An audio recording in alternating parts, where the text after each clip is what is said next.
me dit, monsieur, n'oubliez pas votre manteau d'hiver. Un entrepôt réfrigéré où les températures allaient de 5 degrés à moins 21 degrés. C'est ma respiration qui a congelé. Est-ce que vous êtes intéressé par l'emploi? J'ai envie de lui dire que oui, je suis intéressé par le salaire. J'avais la niaque, comme on dit chez nous. Je voulais croquer le Canada à plein dents. Si tu ne fais pas attention à ça, si tu te fais pas les bonnes habitudes, tu peux tomber en dépression. Et malheureusement... Bonjour, bonsoir en français, à laquelle vous voyez cette vidéo. Je me nomme Alan Maï, je suis un jeune Camerounais qui a quitté son pays depuis plus de 2 ans. Je suis venu au Canada pour pouvoir continuer mes études en ingénierie, plus particulièrement dans le domaine du génie électrique. Retour d'expérience de ma vie au Canada depuis bientôt 2 ans. Ça pourra aider certains d'entre vous. Comme tout jeune africain ou même d'ailleurs de tous les continents, lorsque j'ai appris la nouvelle de mon voyage, j'avais le cœur qui balançait entre 2 émotions. L'excitation du début, d'aller à la rencontre d'un nouveau pays, de découvrir de nouveaux paysages, d'avoir accès à de nouvelles opportunités, c'était quelque chose vraiment qui me drivait, me motivait. Mais aussi, le fait de voyager à un certain âge déjà, j'avais un certain chagrin, parce que j'avais déjà ma routine de vie, j'avais déjà ma licence au Cameroun, j'avais mes amis, j'avais mes proches, j'avais ma famille. C'est pas facile de quitter un environnement où tu es né, tu as grandi, où tu as tes habitudes. Ce qui fait que, lorsque je suis arrivé, je me rappelle comme c'était hier, c'était le 2 juillet 2022. Il faisait 20 degrés. Pour ceux qui connaissent ou pour ceux qui ne connaissent pas, moi je viens de Douala au Cameroun. Douala au Cameroun, c'est une ville côtière où quand tu fais 25 degrés, on sort avec nos meilleurs pulls. Imaginez pour moi venir dans un environnement où lorsqu'il fait chaud, on me dit qu'il fait 20 degrés. Mais tout ça c'était l'adaptation. Je commençais l'école 1 mois après mon arrivée, donc comme tout jeune, j'ai commencé à postuler pour les jobs. Aujourd'hui c'est un peu changé. Mais quand moi je venais en 2022, il y avait une grosse pénurie de main-d'œuvre sur le marché du travail. Ça fait qu'il y avait beaucoup d'offres d'emploi pour les étudiants. Donc moi, j'ai fait mon CV, je postulais un peu partout. Honnêtement, et je suis honnête quand je dis ça, je regardais vraiment pas les descriptifs de l'emploi, je regardais beaucoup plus le salaire. Et je postulais un peu partout, tout ça. Ça, c'est une grosse erreur que j'ai faite et je vous conseille de ne pas la faire. Donc après une semaine, une entreprise m'appelle, c'était une dame, je me rappelle. Elle me dit, oui monsieur, est-ce que vous êtes toujours intéressé par l'emploi et tout? Moi je dis, bien sûr. Je suis là pour ça. Bon, aussi pour étudier, c'est clair. On parle, elle me donne, on voit ensemble nos disponibilités, elle m'indique l'endroit où je dois me rendre et tout. Sauf que à la fin de mon appel, il y a une chose qui m'intrigue. Elle me dit, monsieur, n'oubliez pas votre manteau d'hiver. Je me dis, nous sommes en été. C'était au mois de fin juin. Il fait chaud. Pourquoi un manteau d'hiver?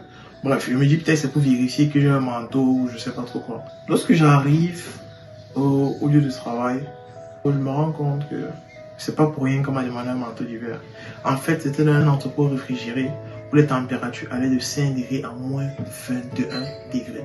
Je sais pas si vous vous rendez compte de ce que c'est moins 21 degrés. La photo que vous voyez s'afficher à l'écran sur ma cagoule, c'est ma respiration qui a congelé. Je sais pas si vous vous rendez compte.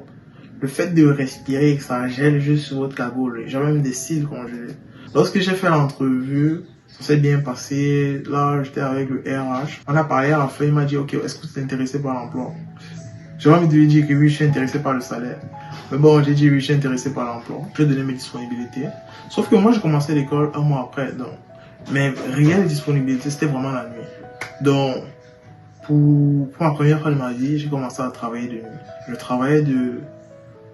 Je travaillais de minuit à 6 h du matin. Pas tous les jours, quelques jours en semaine. Je travaillais de minuit à 6 h. Je prenais 2 bus pour rentrer chez moi. J'arrivais chez moi autour de 7 h. Je me reposais quelques heures et j'allais à l'école à midi. C'était pas facile. Je suis honnête, c'était pas facile le début. Déjà, je me rends compte que ça a 2 bus de chez moi. Donc c'est un peu compliqué. Je dois prendre 2 bus pour le travail, 2 bus pour rentrer. Mais bon, j'avais la niaque comme on dit chez nous. Tu vois, je viens d'arriver. Je voulais croquer le Canada à plein dents. Donc la distance, c'est vrai que c'était un peu loin, mais bon. Je me suis dit, bon, je vais le faire avec. C'est mon premier travail. Sauf que il y a une chose qu'on ne nous dit pas beaucoup lorsqu'on vient ici, c'est que il y a ce qu'on appelle une dépression hivernale. La fatigue corporelle, la fatigue mentale, ça joue beaucoup.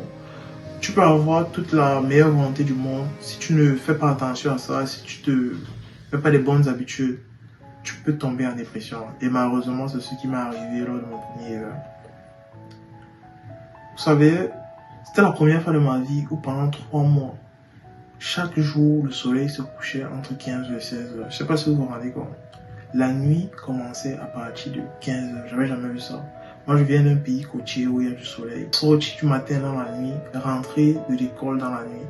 Je connaissais pas grand monde. Lorsque j'arrivais, je m'asseyais devant ma fenêtre qui est là. Je regardais la neige tomber, il faisait déjà nuit à 16 heures. Il fallait que, de façon psychologique, je me réhabitue à ça. Il n'y avait pas beaucoup de personnes que je connaissais, il faisait froid, j'avais pas envie de sortir. J'ai pris 10 kilos.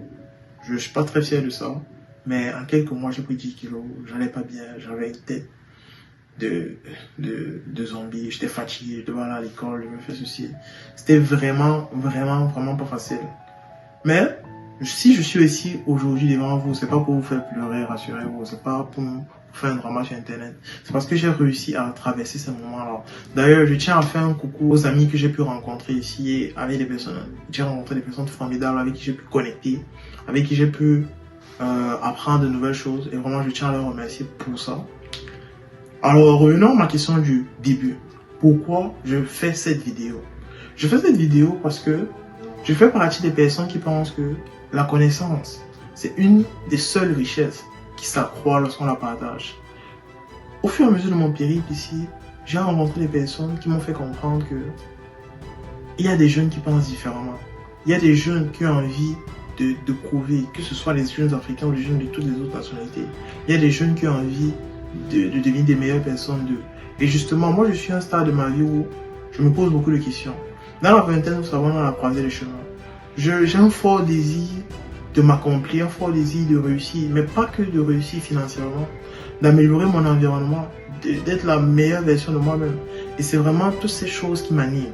C'est pour ça que moi, à travers cette chaîne YouTube, j'ai envie de me connecter à une communauté de jeunes, ou même de moins jeunes, qui sait, de personnes qui pensent comme moi, qui pensent que même si on est jeune, on peut impacter notre environnement. Même si on est jeune, on peut avoir des discussions réfléchies, on peut avoir des discussions de tech, d'économie, de géopolitique. Et c'est vraiment ça que j'ai envie de véhiculer avec vous.